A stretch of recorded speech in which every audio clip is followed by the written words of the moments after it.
और शिक्षित जब हो जाइएगा तो आपको आपका हक मालूम चलेगा और हक के लिए लड़ाई लड़ते रहिएगा तो परिवर्तन बिहार फिर से बिहार बन जाएगा। और माझी विधानसभा के लिए मैं दावे के साथ कह सकता हूं कि 2 साल के अंदर में मैं माझी विधानसभा में निश्चित रूप से करप्शन पर एकदम नकेल कसने का काम करूंगा।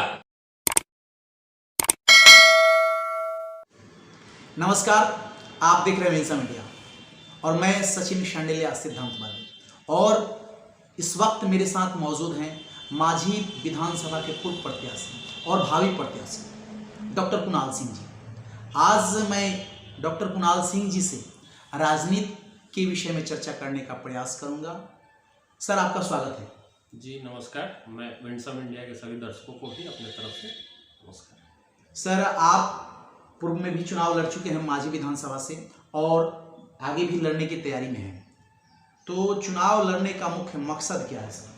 जी देखिए, चुनाव लड़ने का मुख्य मकसद तो सबों का एक ही होता है कि चूंकि जनता का सेवा भाव, जी यही सेवा भाव मुख्य मुद्दा होता है। चूंकि आम जन को जी सेवा के रूप में हर तरह का जिनको जो परिस्थिति से दिक्कत है महसूस होती है या फिर किसी तरह का उनको समाज में कष्ट है, किसी काम को करने में कष्ट है, कोई ब्लॉक से है, हॉस्पिटल से है, शिक्षा में है, जिस प्रकार से हम लोग उनको मदद पहुंचा दे, यही मुख्य मुद्दा सेवा भाव है। सेवा भाव।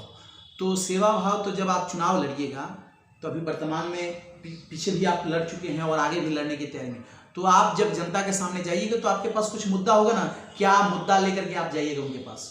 देखिए, आज वर्तमान समय में हर तरफ करप्शन ही करप्शन फैला हुआ है जी। चाहे वो कृषि का हो, स्वास्थ्य का हो, प्रशासन का हो, शिक्षा का हो, नल जल का हो, हर तरह में काम में विकृति ही विकृति है। किसी का काम कोई समय से नहीं हो पा रहा है।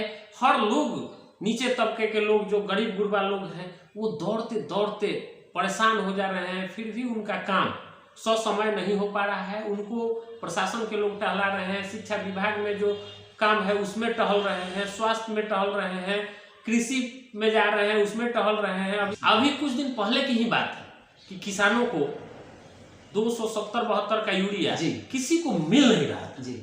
वो ब्लैक से 450-500 में मिल रहा था बाजार में, लेकिन जहाँ से उनको मिलना चाहिए वहां से मिल नहीं रहा था। हम लोगों के बगल में ब्लॉक है जलालपुर ब्लॉक जी, माझी में ब्लॉक है जी, वहां पे किसानों को बीज नहीं मिल रहा था। सब वो हंगामा हुआ, बहुत सारे मीडिया बंधु भी वहां पहुंचे हुए थे, उनका हंगामा दिखा रहे थे। लोग 3-3 दिन 4-4 दिन लौट के आ रहे हैं, जा रहे हैं, किसी को समय ससमय बीज नहीं मिल रहा है। बताइए, इस परिस्थिति में किसान तो उसी पे निर्भर रहता है ना। वो साल भर की खेती होती है, उनकी 6 महीने की खेती होती है, जिसमें उनका भरण पोषण चलता है। वही चीज उनको ससमय और कम मूल्य में ना मिले और ब्लैक से वो खरीदे या तब बोए, इससे उनका सालों भर का काम अस्त व्यस्त हो जाता है। वो लोग टिके रहते हैं सरकारी स्तर से आने का, उसमें काम हो जाने का। हर लोगों को उससे लगाव रहता है कि यह सरकारी रूपी हम लोगों को बीज मिल जाएगा, खाद मिल जाएगा, तो कम पैसे में हमारा खेती का काम चल जाएगा। उनको कहीं कर्ज में डूबना नहीं पड़ेगा, किसी से सूद पे पैसा नहीं लेना पड़ेगा। यह सब ससमय होता और निगरानी में होता। यहाँ के जो जनप्रतिनिधि है उनके देख-रेख में ये सब काम बढ़िया से होता, तो हर किसानों को, हर गरीब लोगों को यह दिक्कत का सामना नहीं करना पड़ता। तो आप उम्मीद दिला सकते हैं कि इनमें संशोधन हो जाएगा? कैसे संशोधन होगा? निश्चित रूप से संशोधन होगा जब कोई ईमानदार व्यक्ति, ईमानदार छवि वाला व्यक्ति, बिना ज्यादा पैसा किसी को बांटे, बिना दारू पिलाए, बिना मुर्गा खिलाए वाला आदमी जब जीत के विधायक बनेगा, जीत के जब मुखिया बनेगा, जीत के जब किसी भी बीडीसी बनेगा, किसी भी पद पे आएगा, जब आप उस व्यक्ति को, समाज के हर लोगों को मैं यह कहना भी चाहता हूं कि आप जब भी अपना जनप्रतिनिधि चुनिए, जब भी अपना उम्मीदवार चुनिए, तो उससे बिना किसी लोभ लालच के उसको वोट दीजिए। उसको यह देख के वोट दीजिए कि उसमें तजुर्बा है कि नहीं, उसकी अपनी सोच है कि नहीं, वो गरीबों के बारे में सोचता है कि नहीं, वह कितने लोगों के बारे में सोचता है कि अपना पेट भरने के बारे में सोचता है। यह चीज लोगों को देखना पड़ेगा, समझना पड़ेगा, न कि उनको वोट दे के जिता दे जो लोग हेलीकॉप्टर से उतर के उड़ के आ रहे हैं और आप में लाखों करोड़ रुपया खर्चा करके 10 दिन में मुर्गा चावल खिला करके 500,000 रुपया दे करके, दारू का बोतल दे करके आपसे वोट ले लेते हैं, वो लोग भविष्य में कभी किसी जनता के काम नहीं आते हैं। यह मेरा अनुभव है। हो सके तो वो लोग भी अपना जज करें कि जो लोग वैसे पैसे लेकर के वोट देते हैं वो लोग क्या कभी कभी काम आए हैं क्या? कभी कोई काम में नहीं आता है। मेरा यह निजी मानना है कि उन लोगों को भी मैं यह संदेश देना चाहता हूं कि आप जो भी उम्मीदवार जनप्रतिनिधि चुने, निश्चित रूप से किसी से पैसे लेकर के, उगाही करके बिल्कुल ही ना चुने। जरूर जब आप उसके पास जाइएगा तो वो आपकी बातों को सुनेंगे, रखेंगे। जनप्रतिनिधि कोई भी हो, उनको आप पैसा लेकर के उनसे मत वोट दीजिए। यदि ऐसा आप नहीं करते हैं तो निश्चित रूप से आपके काम को होगा, काम आपका संवरेगा, आपका मान सम्मान भी बढ़ेगा और करप्शन का अड्डा कम होगा। सर एक बात, चुनाव लड़ने के वक्त सब प्रत्याशी जितने भी होते हैं सब अपने आप को सेवा भाव के रूप में ही आते हैं और सबकी मानसिकता यही होती है कि हम सबकी सेवा करें और जनता भी समझती है कि सेवा भाव से, और उसमें चुनाव करती है, अपने पसंद के उम्मीदवार को चुनती है, वोट देती है, और जब वो चुनाव जीत करके जब जाते हैं सदन में या कहीं भी तो अपना रंग बदल देते हैं। ऐसा क्यों होता है?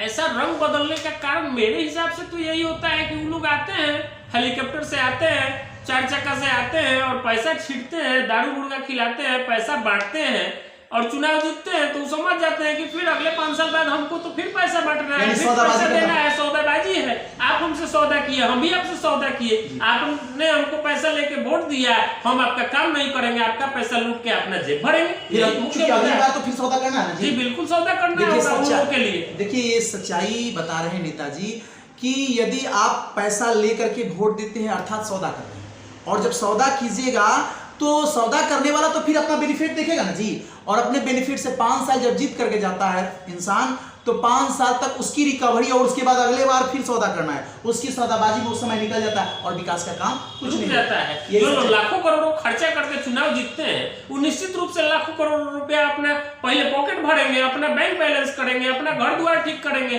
तब उसके बाद ना जनता का सेवा भाव देखेंगे। और उसके बाद फिर अगली बार चुनाव लड़ना है, उसके लिए भी एकत्र करेंगे। तो आपका तो काम धरातल पर आ गया, आप तो गरीब के गरीब रह गए, आप तो भ्रष्टाचार के भेंट चढ़ भी जाएंगे। तो मैं उन लोगों को भी ये संदेश देना चाहता हूं कि आप भ्रष्टाचार के भेंट ना चढ़े। आप जो है निश्चित रूप से पढ़े लिखे सामाजिक व्यक्ति जिनमें कुछ सोच हो, समाज का वो अग्रणी व्यक्ति हो, पियक्कड़ न हो, समाज में लोगों को बात को सुनने की क्षमता रखता हो, उसके काम को करने कराने की क्षमता रखता हो, उसको आप निश्चित रूप से वोट दीजिए।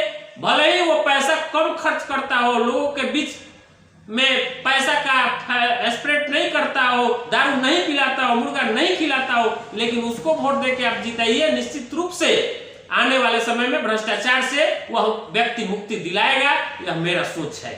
सर पिछली बार आप चुनाव लड़े थे माझी विधानसभा से और पुनः अगली बार भी चुनाव आप लड़िएगा? निश्चित रूप से मैं 2025 के चुनाव में विधानसभा माझी से निश्चित रूप से उम्मीदवार रहूंगा। अच्छा एक बात बताइए सर, यदि माझी विधानसभा की जनता आपको चुनती है और चुन करके विधायक बना देती है, जब आप यहाँ से जीत करके जाइएगा तो माझी विधानसभा की जनता को आपसे क्या बेनिफिट होने वाला है? देखिए, हम निश्चित रूप से यह कह सकते हैं कि माझी विधानसभा, पूरे माझी विधानसभा में जनता को तो बहुत सारी आवश्यकताएं हैं जी। सब आवश्यकताओं को मैं पूरा तो नहीं कर सकता, बट बिजली की आवश्यकता है, रोड की आवश्यकता है, शिक्षा की आवश्यकता है, स्वास्थ्य की आवश्यकता है, कृषि की आवश्यकता है। इन सभी कार्यों में आने वाले दिनों में जो भ्रष्टाचार चरम सीमा पर है उनको मैं लगाम लगाने का काम निश्चित रूप से करूंगा, इसमें कहीं दो राय नहीं है। मतलब आप इतना कॉन्फिडेंस के साथ कह सकते हैं कि करप्शन को आप दूर कीजिएगा? बिल्कुल मैं दूर करूंगा। मेरे विधानसभा चुनाव में यदि मैं जीत कर जाता हूं तो यह माझी विधानसभा के लिए मैं दावे के साथ कह सकता हूं कि 2 साल के अंदर में मैं माझी विधानसभा में निश्चित रूप से करप्शन पर एकदम नकेल कसने का काम करूंगा।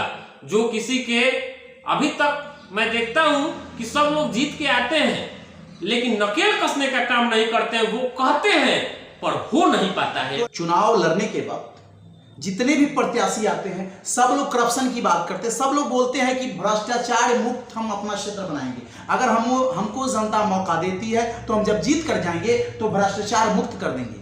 इस तरह से आप भी कर रहे हैं। तो मैं या जनता कैसे आपकी बातों पर यकीन करेगी कि आप जो बोल रहे हैं इस पर आप अमल भी कीजिएगा? देखिए, मैं आज आपके चैनल के माध्यम से यह बात जारी करना चाहता हूं कि मैं मांझी विधानसभा क्षेत्र से जिस दिन जीत कर गया, यदि 2 साल के अंदर परिवर्तन नहीं हुआ तो मैं आपके चैनल के माध्यम से कहता हूं कि मैं 2 साल के अंदर निश्चित रूप से रिजाइन करूंगा। चूंकि मैं दावे के साथ कहता हूं कि परिवर्तन तो होके रहेगा, भ्रष्टाचार में निश्चित रूप से परिवर्तन होगा, इसमें कहीं कोई दो राय नहीं होगा। देखिए, ईमानदारी की बात ये नेताजी बता रहे हैं कि अगर मतलब जीतने के बाद में अगर परिवर्तन नहीं हुआ तो हम आपके चैनल के माध्यम से दर्शकों को बता देना चाहते हैं कि हम रिजाइन कर देंगे। इनकी ईमानदारी इससे झलकती है। और मैं आप लोगों से भी आग्रह करना चाहूंगा कि कभी भी चुनाव कीजिएगा, आपको हमेशा मौका मिलने वाला है। हर 5 साल पे एक बार लोकतंत्र का अधिकार है कि सबको मौका मिलने वाला है, और यही हमारी नागरिकता भी है। तो जब भी आपको मौका मिले किसी भी प्रत्याशी को चुनिए, अच्छे चरित्र वाले को चुनिए, ईमानदार छवि वाले को चुनिए, ताकि आपको भी अफसोस न हो कि 5 साल तक रोना पड़े। अच्छा सर, एक बात बताइए, शिक्षा का जो स्तर है, मतलब शिक्षा में विद्यालय में सर्टिफिकेट प्रोवाइड करने के लिए, नामांकन कराने के लिए बच्चे नामांकन कराने के लिए आते हैं और परीक्षा देकर के निकल जाते हैं। और विद्यालय की स्थिति पढ़ने के लिए हिसाब विद्यालय में नहीं पूछा जाता कि आप कब आइएगा, क्लास नहीं चलता है। इस पर आप क्या कहना चाहिएगा?